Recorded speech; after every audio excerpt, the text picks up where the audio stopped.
Bonjour, je vous souhaite la bienvenue à la Web TV de Tamio Supply Chain.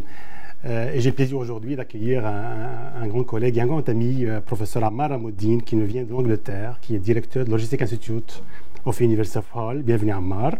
Merci. Alors, dans une première étape, et actualité oblige, Sa Majesté le Roi hier a inauguré la plus grande station solaire au monde, avec une capacité couvrant à l'horizon 2020 50% de la consommation électrique du Maroc.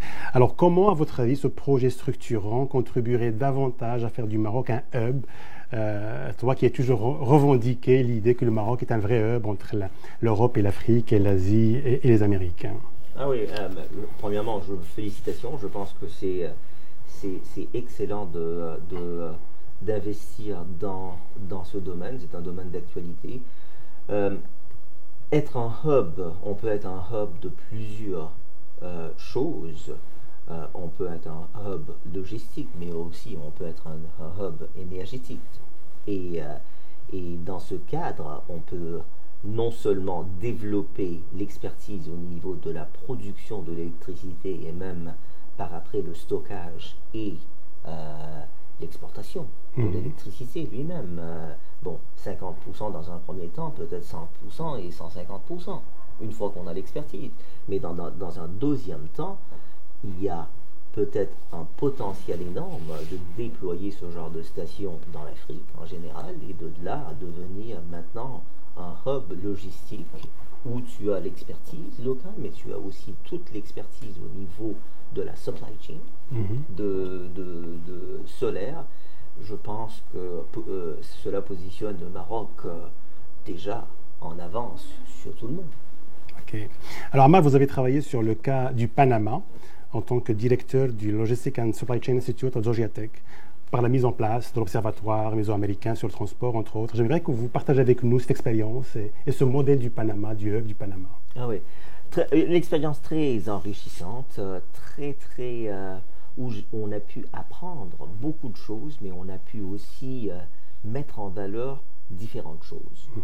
Bon, quand on parle d'un hub, surtout Panama, il faut comprendre la géographie. La géographie fait en sorte que les activités qui vont être faites dans le hub vont différer d'une géographie à l'autre. Okay. Étant donné que le Panama est dans le continent juste à la conjoncture des deux continents, nord et sud d'Amérique, il est très bien positionné pour devenir le hub des Amériques en entier. Mais dans un premier temps, évidemment, c'est le marché nord-américain qui l'intéresse. Et du coup, le Panama avait plusieurs problématiques. Un, c'est sa population interne. 3,5 millions, donc de ce fait, il ne pouvait pas être un hub d'importation ou d'exportation. Et donc, la solution naturelle, c'est d'être un hub de transbordement qui fait travailler du monde, mais qui ne fait pas travailler autant de monde. Okay. D'accord? Et donc, à partir du développement d'un hub de transbordement, déjà que le bateau s'arrête, c'est un pas. Il ne reste qu'un pas pour dire ok, maintenant on va faire de la valeur ajoutée. Et donc non seulement les bateaux vont s'arrêter et faire du transbordement, mais pendant le transbordement, on pourrait faire d'autres activités de personnalisation, d'accord, de configuration sur ces produits, d'étiquetage, d'emballage. Et donc toutes ces opérations à valeur ajoutée font en sorte que le Panama délocalise le stock et les activités qui étaient traditionnellement faites en Amérique du Nord et donc le ramène au Panama. Okay. Alors, d'une manière générale, quels sont à votre avis les facteurs déterminants d'un hub? Quels sont les éléments sur lesquels les éléments nécessaires à prendre en considération par un hub pour garder toujours son avantage comparatif par rapport à d'autres? Ouais.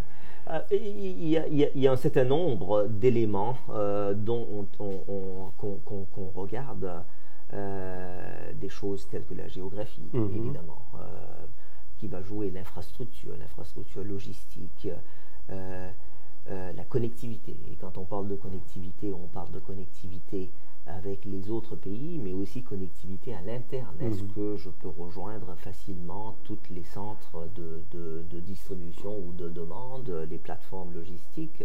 Donc ça, c'est quelque chose à regarder. Et une fois qu'on a passé, je dirais, ces critères qui sont un peu plus hard, parce que ça demande un investissement un peu plus soutenu, là, on tombe dans des choses qui sont plus au niveau service, disponibilité de la main-d'œuvre, une main-d'œuvre qualifiée, au niveau de du cadre législatif du pays, et au niveau des choses comme la sécurité. D'accord? Où là, c'est parfois les choses les plus dures à mettre en place. Les infrastructures, on peut toujours investir, on va appeler un contracteur, on va mettre quelque chose sur place, mais par après l'opérer, mais l'opérer avec une certaine prestation de services de qualité et d'intégrer tous les services autour, c'est la partie la plus dure parfois. Ok. Alors, in fine, là, je m'adresse à l'académie que vous êtes aussi. Quelles sont les nouvelles tendances aujourd'hui en logistique supply chain, en enseignement et en recherche, en UK, aux États-Unis ou ailleurs dans le monde? Il y a une certaine...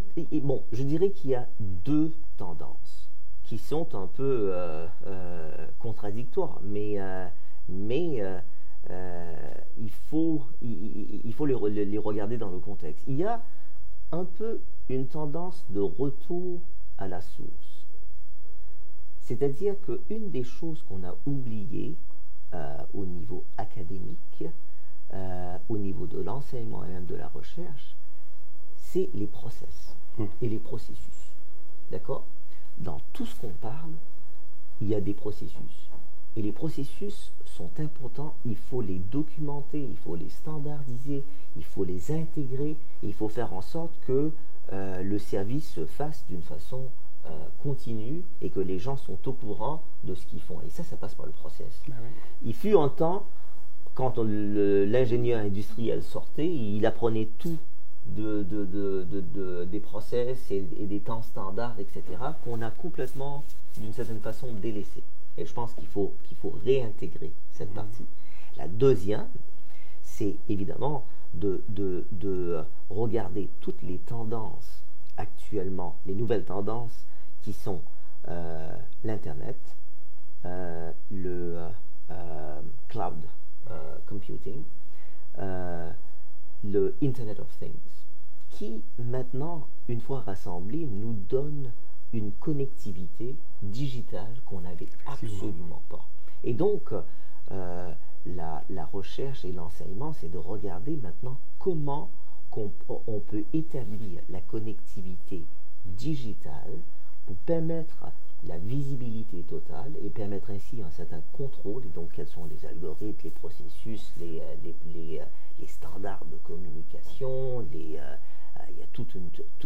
toute un gamme de problématiques différentes, de façon à ce qu'on permette à la fois la connectivité physique et l'intégration de la connectivité digitale. Très très bien. Merci beaucoup Ammar d'être venu au Maroc encore une fois. Bienvenue et merci pour votre attention. Et à la prochaine. Merci. Merci.